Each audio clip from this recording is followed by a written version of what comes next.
Good evening. Hello. How's everyone?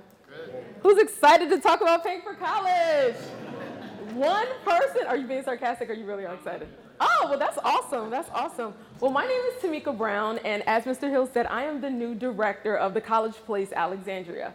So let me tell you a little bit about my story. So I am from a little place called Petersburg, Virginia. My mom calls it Peter's Patch when she was trying to be funny. But essentially, I'm a military brat. I was not a first-generation college student, and I'm the middle child of 9. My parents adopted 5 children, in addition to the 4 that they already had. So when it came my senior year in high school, and I'm like, Mom, I want to go to college, they're like, figure it out.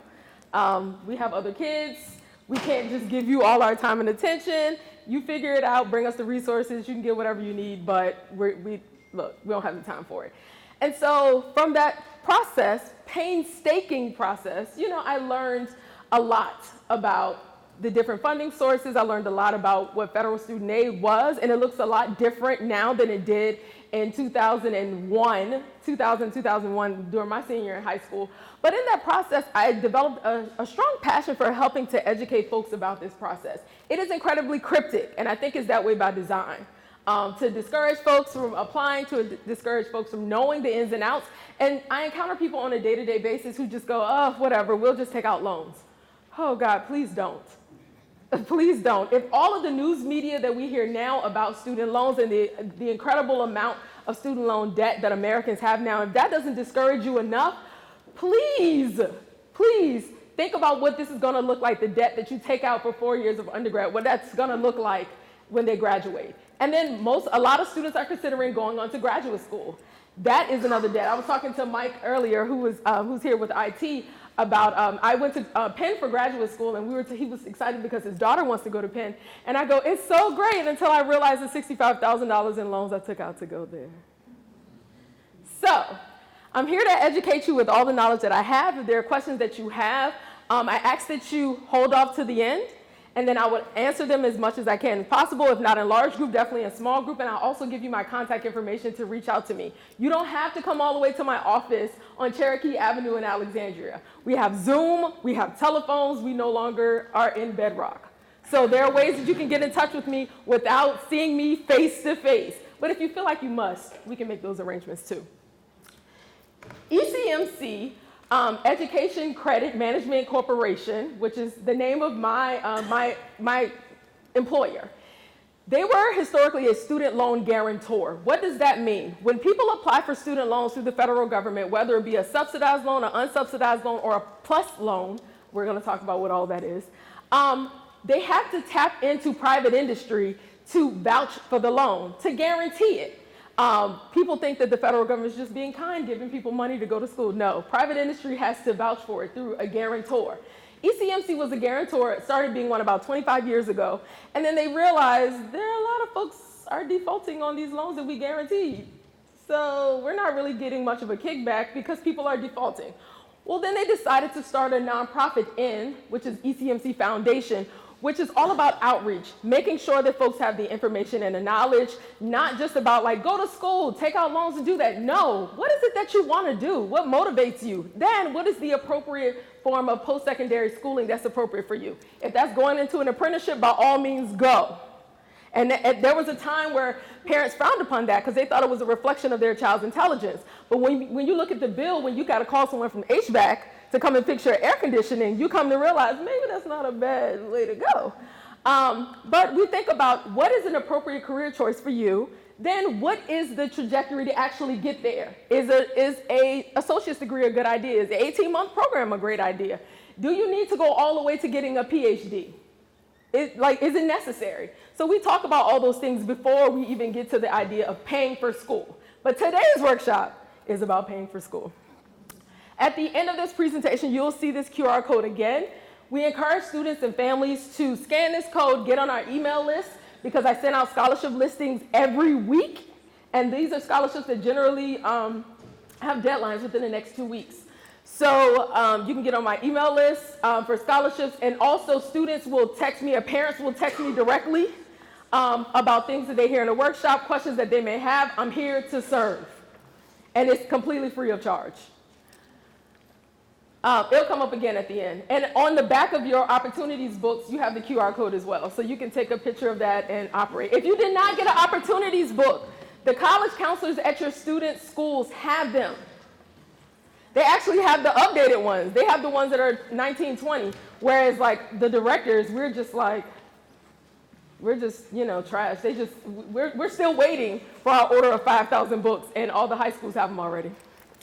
Go figure. So we're going to talk about paying for college. Today's agenda, talking about the cost of college in general, and then we're going to move through talking about financial aid, both federal aid and student aid, the various financial aid applications, timelines and action items that you should be thinking about in the process in preparing for paying for college, and help when you need it.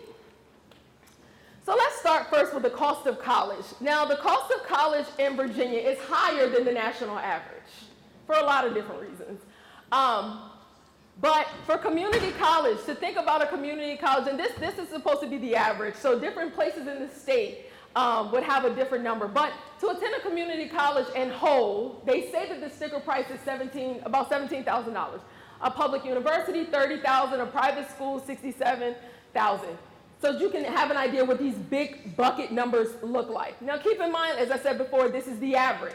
So attending ODU is very different in cost than attending the University of Virginia. Wahoo wow.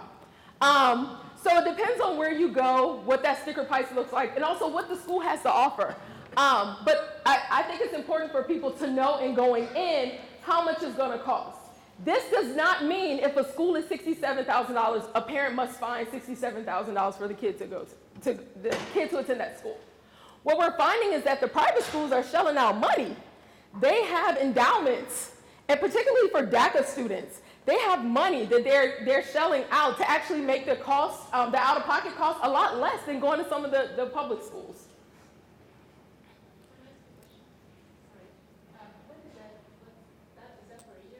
Yes, annually.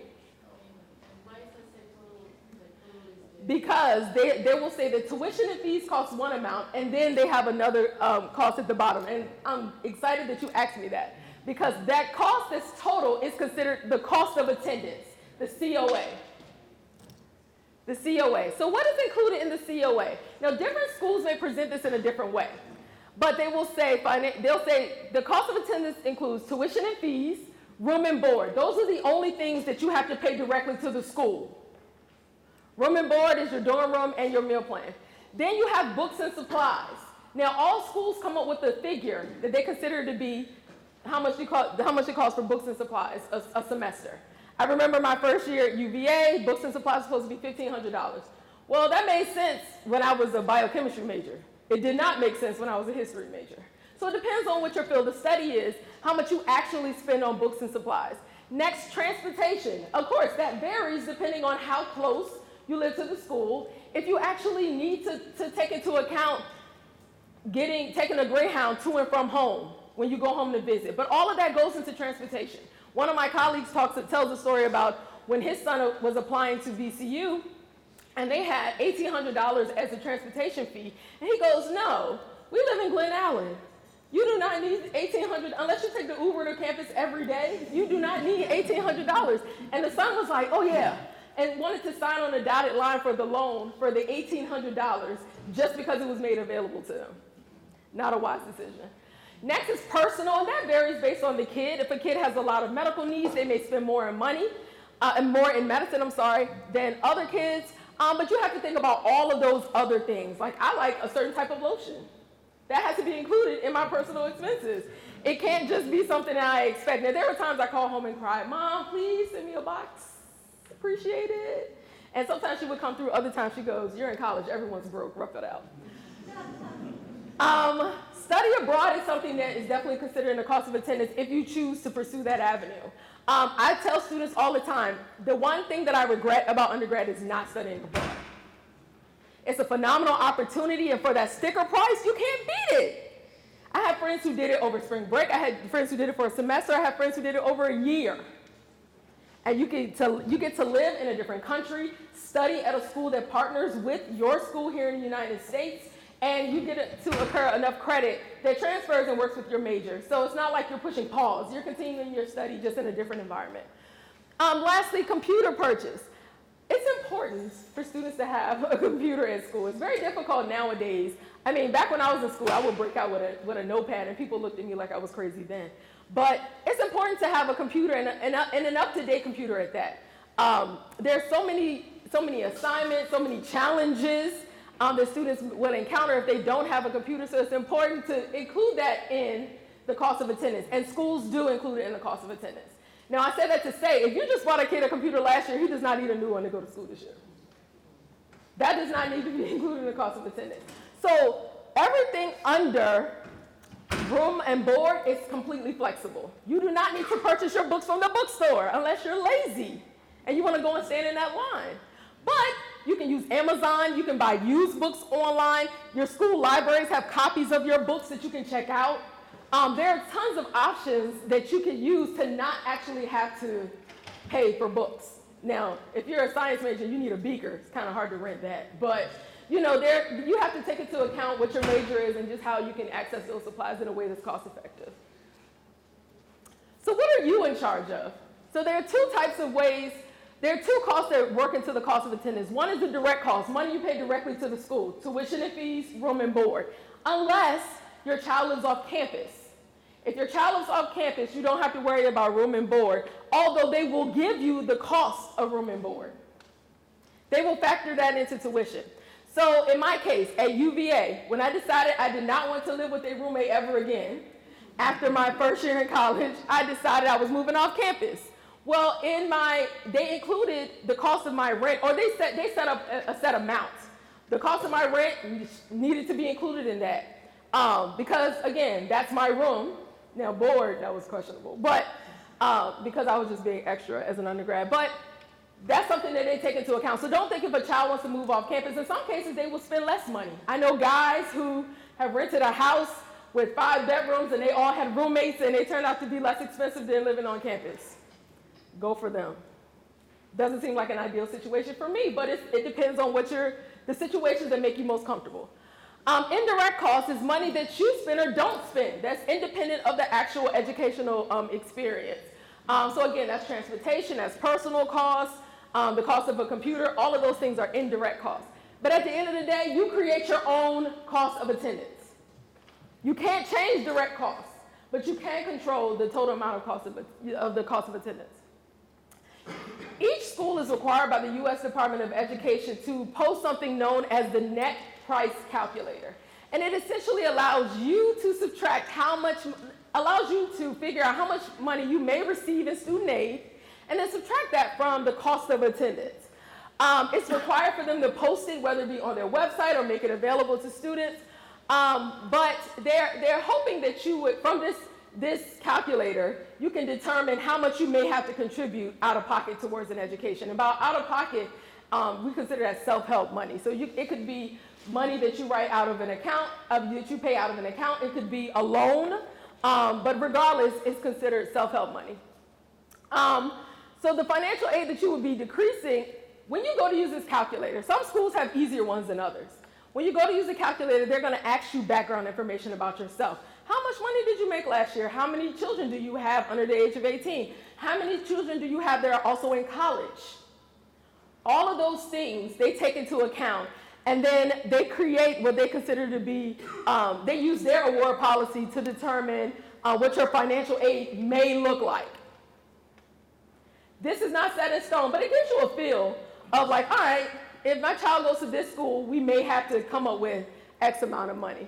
But then things that are kind of up in the air is like the optional money that's merit-based, so based on GPA or test scores, or even need-based money is up in the air, where they want to wait till they receive your FAFSA to then determine, how much money how much money you may qualify for, in addition to the money that the federal government gives you that's only need-based.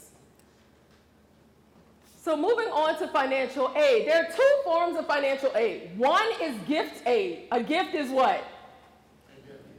Free. A gift is free. You do not have to pay it back. Some of you might say, I don't know. Some of those gifts, I don't want. You can just keep it. But the point that I'm making is that in financial aid, gift aid is free money. You don't have to pay it back. Those come in the form of grants and scholarships. You want anything, that ends with grant and scholarship. You do not have to pay it back. The other form of financial aid is self-help, because essentially you are helping yourself pay for school, whether it be through a work-study program, and that is determined by your school. I've had one student qualify for work-study at one campus and not at another. It's completely up to the school. They have one pot of money from the federal government. They have to dole it out as they see fit. But it's essentially money that you can make by working that you keep in your pocket. You can choose to apply it to a school bill, but you don't have to. It is not money that they give you up front and you work a form of indentured servitude to pay towards tuition. No. It's essentially your job on campus. You can keep that money in your pocket. Or use it as you see fit. Next, loans. Yeah. So loans is essentially money that you borrow with the understanding that you will pay it back. You may not take out a loan, and I see kids who do, I ain't paying that. All right, play yourself. Now, there are loan forgiveness programs, and I think the stats say now 1% of people who apply for loan forgiveness actually get it. And it's a reason why, working for a student loan guarantor, we come to understand why only 1% are being approved. But when you get the loan, the understanding is that you will pay it back. Your promissory note says over and over again, you will pay this back. Or die, whichever one comes first. And lucky enough, if you die before you pay it off, it's not passed on to your kids or to your spouse. At least public loans are. Can't speak for private loans.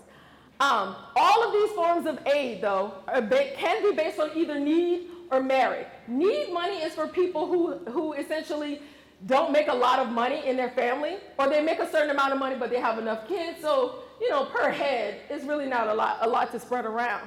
That's need-based money. Merit-based money is based on grades and SAT scores. So it's important to know that distinction. The federal grants that are available, one, the Pell Grant. When you sit down to do the FAFSA, which the portal opens today, hooray. This is the first day that you can do the FAFSA if you plan to enroll in college next year. The Pell Grant is what you will find out immediately when you do the FAFSA. You complete you apply for your FSA ID, you do the FAFSA, you hit send, they show you your SAR, student aid report. They show you the SAR and immediately it says EFC equals a number. They could have just put a $sign so people know that means how much they expect the family to contribute, but no, it's the federal government, they gotta be difficult. EFC is after you submit all that information, your income, your any assets that you have, savings accounts, whether you receive child support, any of that stuff, how many children you have, how many are going to be in college, if the child works, how much money did they make, all of that. After you submit all of that, they then come up with a number. It's not a person figuring it out. It actually is an algorithm, because once you hit send, it shows up immediately. The EFC is the amount of money they believe that your family is able to contribute towards the cost of tuition.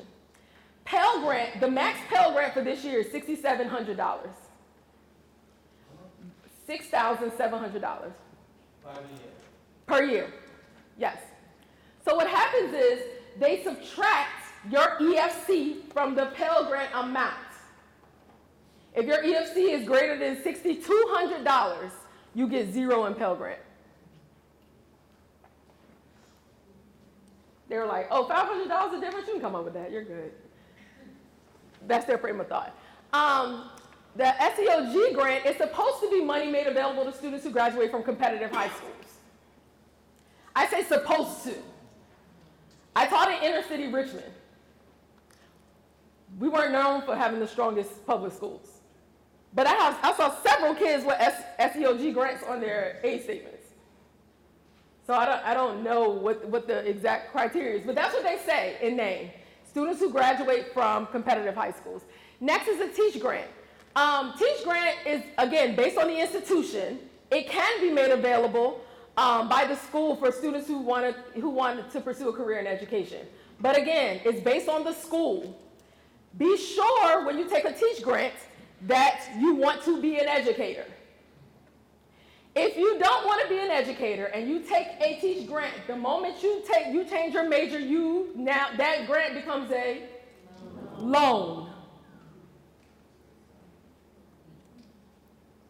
I got eerie silence. It becomes a loan. So make sure that's what you want to do. I've even had students to say, you know what, I'll just teach for, I think it's 5 years. I'll teach for the 5 years and then go into something else. Because it just wasn't worth taking out that grant becoming a loan.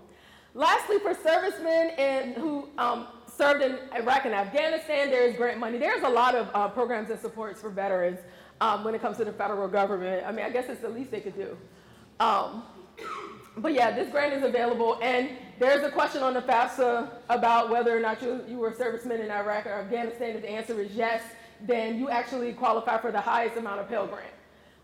So it's exciting to know that they finally decided to build something in, but they get $6,700, yes. That's different than the GI Bill, right? That's different than the Yes, it's different from the GI Bill. Yes. Who gives you those funds? Is that the school or the? So the school. From FAFSA? So the FAFSA is the application that you complete that then makes your information available to the school. The only person who's going to give you a printout of the money is the school itself. The SAR will show you what your EFC is, and the SAR will show you the Pell Grant, the sub and unsubsidized loan, but that's only federal money. You will also qualify for state money as a Virginia resident, and there's different tiers of state money. You just ask all the right questions at the right time, every time. There are different tiers of state money.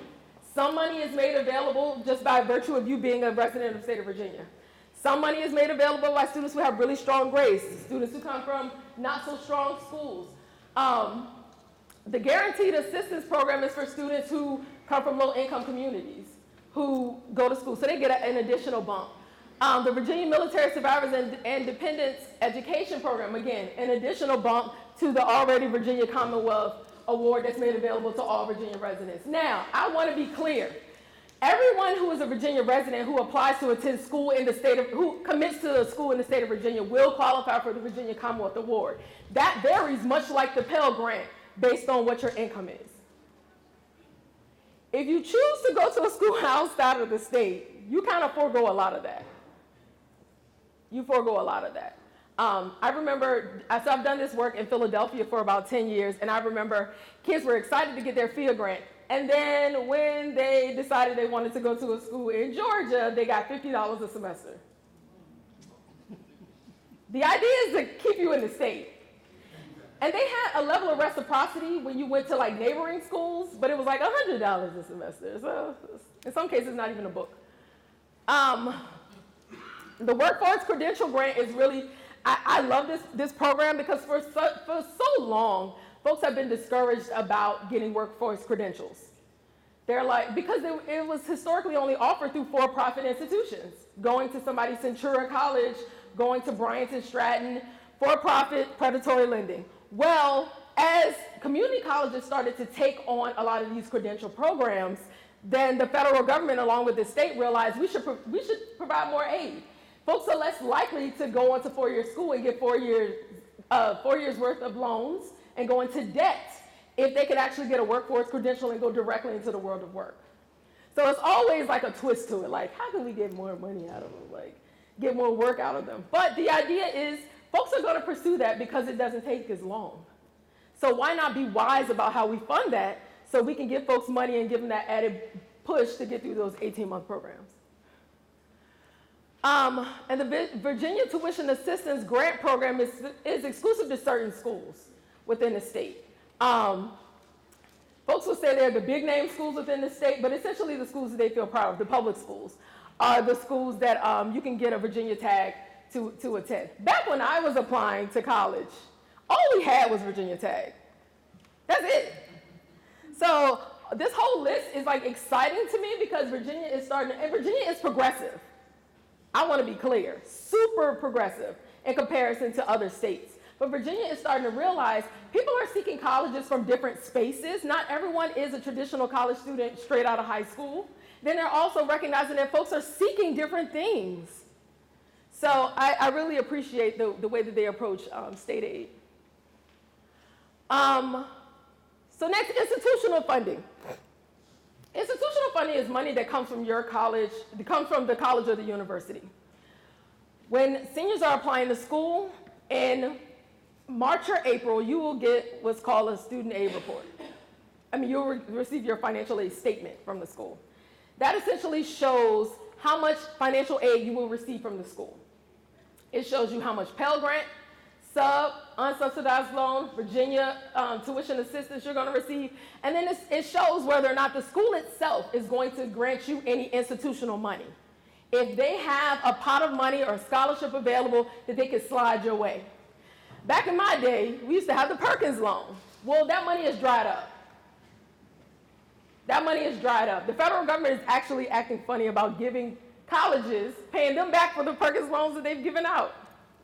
But that money is dried up. It actually was like a pot of money, but now it's no longer there. But the institutional funding, you will find out whether or not you received a scholarship in the name of a donor. You will find out if they have an additional, I remember one school in Pennsylvania gave every student that completed the FAFSA $500. And it was to encourage kids to apply. Because one thing about the FAFSA that if I could impress upon anyone, schools are not going to consider you for need or merit-based aid if you do not complete a FAFSA. There are families that say, we make too much money anyway, I'm not wasting my time. One, the FAFSA is really streamlined now. You can actually do it from your phone. It's so easy right now. So it's not that it's time consuming. Two, a school is not going to volunteer to give you money if you don't even fill out the application to say we're open to considering it. They will say, this kid did not do a FAFSA, their parents can handle it. I'm not even going to offer them, even if it's merit-based. So please take the time to complete the FAFSA. I don't care how much money you make. Please, please, if I can impress upon you nothing else, make sure you take the time to complete the FAFSA. Scholarships are different types of funding source. Free money, scholarships are everywhere. I hear kids tell me all the time, y'all say that, but I don't really see it. It's true. Scholarships are everywhere. I had a kid apply to 150 scholarships, heard back from 30 of them. And at first he was discouraged. He's like, ugh, I got a scholarship for $500. I need $7,000. I was like, just keep waiting. If you can nickel and dime that to that $7,000, and he eventually got $10,000. So he was excited. But in retrospect, he goes, I don't know if I would have did all that work to just hear back from 30 scholarships. I was like, you say that now. It's hard work. I have them listed in this order for a reason. A lot of students default to the national scholarships because they see the big dollar sign. They go, sure, I want to apply for Gates. It used to be Gates Millennium, now it's Gates. I want to apply to Gates. I want to apply to Ron Brown. I want to apply to Jackie Robinson, Coca-Cola, all of the big name scholarships because those scholarships cover all tuition. And they're all great, but there are also 5 million high school seniors applying for the same scholarships. I used to work for Ron Brown Scholarship in Charlottesville. And I remember sifting through applications, and kids tried any and everything they could to get the attention. They didn't know that I was just the one looking at it, not the board. And so tearing those applications apart, ripping stuff out of binders, throwing away DVDs and discs and thumb drives, that never gets to the committee. Don't waste your time. Throw it away, bare bones. What is their essay? How do they want to contribute to the world? That's what they cared about. Yes? Sure. So if they get more than what they need, what happens for that extra money? Is that a good question? No, it's a good question because it varies based on the school. Okay. The question was, if a student receives more aid than they actually need for the school, what happens with the additional aid? Most schools will refund it to the student. Some schools who try to be more forward-thinking will decrease the amount of loans that the student has based on the increase. Any student can ask for a decrease of loans. If a student takes the bare minimum of sub and unsubsidized loans, they could request, hey, I don't need all of that. I had a friend in summer school one year at UVA who qualified for a loan, got the loan. Well, she's like, well, I don't need all of this. She asked for a decrease, and that decrease, the loan amount then became a grant. Because they said, we had X amount, we just didn't have Z amount. But when you decrease to X, then we can help you out. Now, those are two situations. There's another group of schools that will decrease the total amount of aid that they offer someone just based on the fact that they were offered a scholarship. They will say, you're supposed to pay X amount of money. So we're going to decrease the amount of financial aid we offered you based on the scholarship that you received. You still have to pay this X amount out of pocket. It's frustrating. That's why it's important to ask the financial aid department early on, what is your policy about refunds? What is your policy about excess in scholarships? It's important to know that. We tend to see that among schools that aren't really doing well financially anyway. And in that case, I would say run. Too often I'm looking at the accreditation boards, the higher ed accreditation boards, to see which schools show up on the list. Schools can lose their accreditation for anything. Financial instability, lack of academic rigor, and there are a lot of schools that are on this list. I would encourage you guys to look into it. But if the issue is financial stability, at any point, this school could collapse. There was a small HBCU down in North Carolina that was at the risk of being closed because they were not financially stable. Well, they did this huge fundraising campaign all over the place. People are throwing millions of dollars at the school. They still lost their accreditation. Why? How are you going to sustain this? Like, it was so great that folks rallied around you. They're not going to do this every year. How are you going to sustain it? And that's really important. You don't want to be enrolled in a school and they lose their accreditation because now your degree means nothing. Now, you can wait till they regain accreditation, but who wants to do that? Yes? When you say accreditation, you mean SHEV, or are there other accrediting agencies out there? There are other accrediting, like Middle States. There are different accrediting agencies depending on where the school is located. And you could Google them and find out the different names, but go on the website, and they actually have a list of schools that are under suspension, have warning, and who actually have lost their accreditation. But it depends on where the school is located. I think in this area is Middle States, is the name of that accrediting body. But depends on where you are. They're all regional accrediting bodies. So yes, back to my list. High school scholarships, the folks who, now you'll find as a senior in high school, folks will be throwing money at you. Take it, save it, because it's not coming second year. I'm just being honest. People love to give money to a high school senior. People love to have those banquets and give you the award and take pictures and put it on the website. Where are those people second and third year in college? Ghost. So, apply for all that money is made available to you in high school, especially your local organizations, Greek letter organizations, your parents, your jobs that give scholarships, your church. I was blessed to be a part of a church that gave us a scholarship to go to school and then sent us a $100 check every month we were in school. Now it stopped as more kids started to go to college and we got a little salty behind that. But, you know, it was just the fact that they really valued going to college and helping to support us. Now, at the end, they started to send us care packages, which is cute too.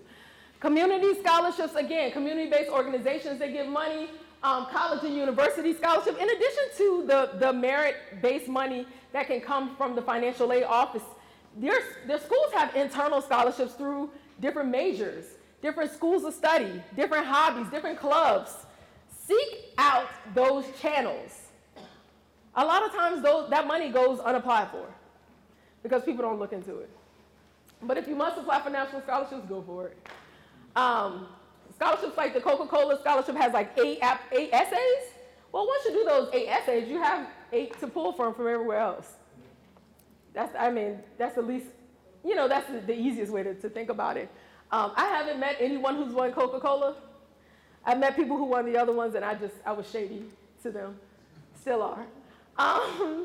So when you search for scholarships, ask everyone. There was a young lady I ran into she was in this area, but she was from Roanoke. She went to Virginia Tech. And so she went to the neighboring schools to find out what their scholarship list was too, in addition to her school. She's like, I feel like my school may be missing out on something, so let me go and check on the school the next county over. And she ended up having $1.5 million in scholarships to go to school. That's not common, but it's a great story. It's not common. Keep it to, take into account the fact that she came from an area where not a lot of folks were going to college. That folks, when they find out about this kid from a low-income community who goes to college, they throw money in their direction. That may not necessarily be the same from schools in Northern Virginia. But ask everyone, relatives, neighbors, high school counselors, employers. There are a lot of scholarship databases, even we have one. So in addition to our scholarship list that I send out once a week, you have access to tcp.igrad.com, which is a scholarship search engine as well. But apply until you're blue in the face. Sure. HOAs.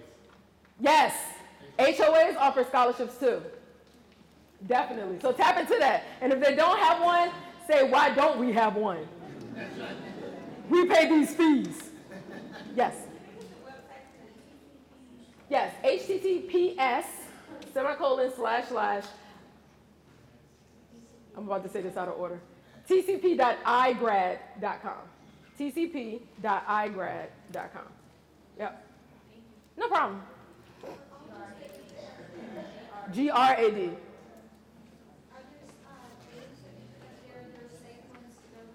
Yes. Yes. I don't encourage folks to use FastWeb. FastWeb is like a mosh pit of just any and everything, and anyone can post on FastWeb. I would find more specific search engines to go to. I know ours is safe. Like, we actually have a committee who actually goes through and makes sure we're posting scholarships that are like legit and that have legit deadlines and are from valid sources. Naviance, I know for a fact, keeps a great scholarships section as well. But yeah, ask any and everybody. I had students that I told to ask any and everybody, and they went and started a GoFundMe. I was like, you always trying to find a way. Like, just stop. I mean, GoFundMe is like the modern version of a patrons list. Remember when we used to have patrons lists going around asking people, like, donate $1 for this or donate $1? That's what GoFundMe is, essentially. But, I mean, they got the money that they needed for their book, so kudos to them.